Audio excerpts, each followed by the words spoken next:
నమస్కారం. శ్రీ శ్రీ శ్రీ ఆచార్య ప్రబోధానంద యోగేశ్వర స్వామివారి పాదములకు నమస్కరిస్తూ నాకు ఇవ్వబడిన వాక్యము స్వామివారిచే రచించబడిన ద్వితీయ దైవ గ్రంథంలో రత్నవాక్యాలు గ్రంథం నుంచి మత్తయి సువార్త 6వ అధ్యాయము 6వ వచనం.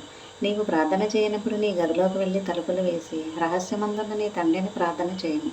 అప్పుడు రహస్యమందు చూసి తండ్రి నీకు ప్రతిఫలమిచ్చును. వివరము: మనిషి దేవుణ్ణి ధర్మంతో ప్రార్థన చేయవలను.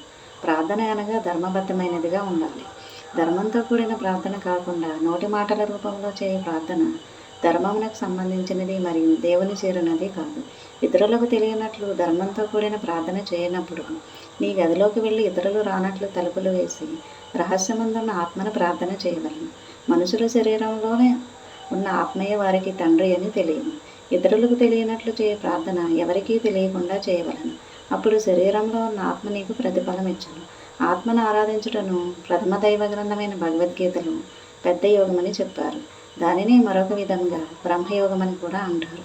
ఈ అవకాశం ఇచ్చిన స్వామివారికి నా ధన్యవాదాలు తెలియజేసుకుంటూ అందరికీ అద్వితీయ కుమారుడైన క్రీస్తు జన్మదిన శుభాకాంక్షలు. వెంకటలక్ష్మి, భీమవరం. నమస్కారం.